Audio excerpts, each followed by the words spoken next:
우주는 어디에서 시작되었을까요? 그 답은 오늘날의 과학 상식으로 보면 특이점이 됩니다. 특이점이 극한의 밀도를 견디지 못하고 뻥 터지면서 우주를 만들었다고 하지요. 그렇다면 특이점은 어디서 시작된 것일까요? 과학자들은 특이점에서는 시공의 개념이 적용되지 않기에 그런 의문을 내는 것 자체가 우문이라고 합니다. 물론 사실이 그렇더라도 철학의 영역에서는 얼마든지 궁금해할 수 있습니다. 특이점이 발생한 원인을 모르고는 존재에 대해 전혀 알 수 없기 때문입니다.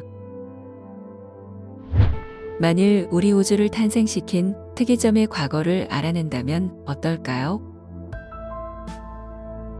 특이점의 아버지 혹은 그 이전의 할아버지도 있을 테고 계속해서 무한대로 거슬러 올라가면 시조 뻘드는 특이점이 또 있을 겁니다. 그리고 이때의 특이점이 어떤 원인도 없이 스스로 존재하는 것이 밝혀진다면 우리는 이것을 제2원인이라고 부를 수 있을 겁니다. 명실상부한 삼라만상의 근원인 것이니까요. 그러면 다시 돌아가 원조 특이점이라는 제2원인은 어디서 생겨난 것일까요? 일부 수행자들은 무에서 생겨났다고도 합니다. 그런데 무에서는 그 어떤 것도 만들어낼 수 없습니다.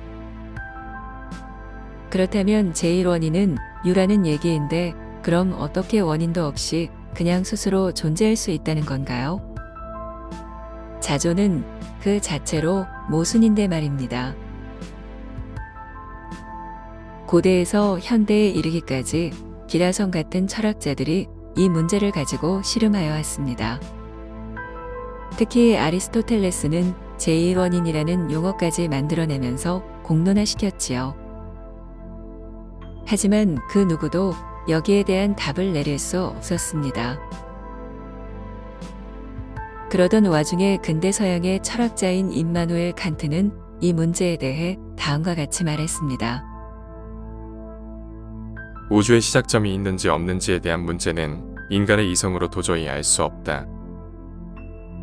만일 시작점이 있다면 무한한 시간 중에 그 시작점을 찍을 수 없다. 그렇다고 시작점이 없이 존재한다는 것도 모순이다.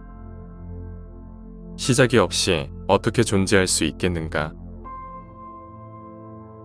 칸트 외에도 데이비드 휴문 제1원인을 거슬러 올라가는 것은 무의미하다고 보았습니다. 반면 버트런드 러셀은 제1원인을 추적하는 행위 자체만은 인정하였습니다. 답을 모르더라도 제1원인에 대한 탐구는 계속돼야 한다는 입장이었던 것이지요. 철학자들마다 의견이 분분하였지만 결국 제1원인에 대한 철학적 연구가 불가지론으로 귀결되는 건 어쩔 수 없었습니다. 그리고는 귀류법을 써서 이 문제를 봉합하게 됩니다. 제1원인이 없다면 삼라만상이 존재할 수 없으므로 제1원인이 존재하는 것이 참된 명제라는 것입니다. 여기서 자연스럽게 제1원인은 신이라는 등식이 나오게 되었지요. 그렇다면 수행자들은 제1원인을 어떻게 바라보았을까요? 철학자들과는 달리 수행자들은 애초부터 제1원인에 큰 비중을 두지 않았습니다. 그들은 자신이 당면한 문제, 이를테면 생로병사와 괴로움, 그리고 시공의 한계를 벗어나는 것에 주된 목적을 두었습니다. 쉽게 말해 수행자들은 근본적 물음을 던지는 것보다는 나가 잘 되는 쪽으로 방향을 잡은 것이지요. 그렇다면 수행자들은 도대체 무엇을 얻을 수 있었던 걸까요? 그들은 무소유를 실천하고 일체의 착에서 벗어나 마음의 평화를 얻는 데 성공합니다. 본성, 불성, 참나 등의 상태에서 지극한 마음의 평화를 누리게 된 것이지요. 하지만 마음이 비록 지극히 평화로워졌을지언정 제1원인에 대한 화두에는 전혀 진척이 없었습니다.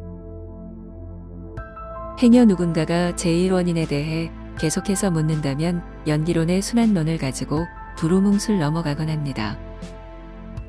다시 말해 제1원인 같은 건 없으며 만물이 서로 얽혀 원인을 주고받고 있을 뿐이라는 얘기입니다. 하지만 그렇더라도 상호 순환하는 우주 만물이 어디서 시작되었는지에 대한 의문은 지워질 수 없습니다. 노벨 문학상을 수상한 영국의 시인 T.S. 엘리엇은 다음과 같이 말합니다. 우리의 지적 탐험이 끝나는 때는 시작이 어딘지 알아내는 순간이다. 이 말은 제1원인의 답을 찾을 때 우리의 삶이 완성된다는 뜻입니다. 바꿔 말하면 제1원인을 알아내기 전까지는 우리의 지적 영역에 완성이란 건 있을 수 없다는 얘기입니다.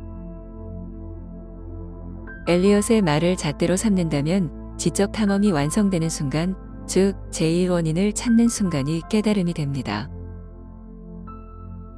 만일 세존이 무상정등각을 얻었음에도 제1원인의 답을 몰랐다면 그건 제대로 된 깨달음이 아니게 되겠지요. 그래서 서양 철학의 기준에서 보면 붓다의 깨달음은 제1원인에 대한 자각이 됩니다. 사실 제1원인을 알 수 없다면 우리가 아는 것은 본질적으로 아무것도 없습니다. 시작점을 모르는데 무엇을 알았다고 자신할 수 있을까요?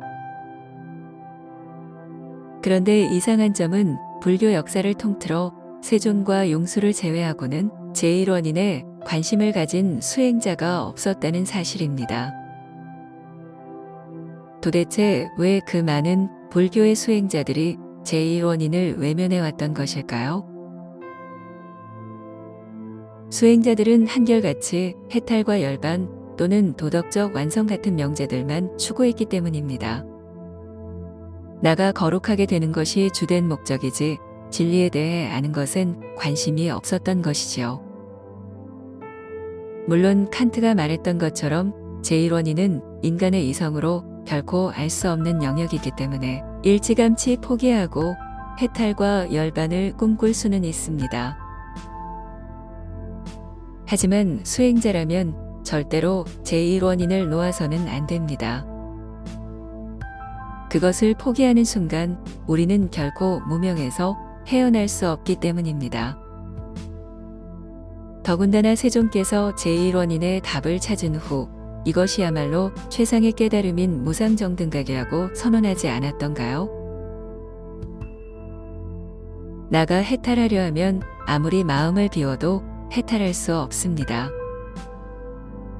나가 열반에 이르려면 그 어떤 수를 써도 열반에 이를 수 없습니다. 나를 그냥 놔두고 진리에 관심을 두는 것에서 해탈도 열반도 수반되는 것입니다. 나가 개입되는 한 해탈과 열반은 성립될 수 없는 이유입니다. 당신이 제1원인의 문제를 풀든 풀지 못하든 우리는 계속해서 이 화두를 잡아야 합니다. 그래야만 나가 잘 되려는 해탈과 열반의 유혹에 빠져들지 않고 깨달음의 정도로 나아갈 수 있으니까요. 나는 생각한다.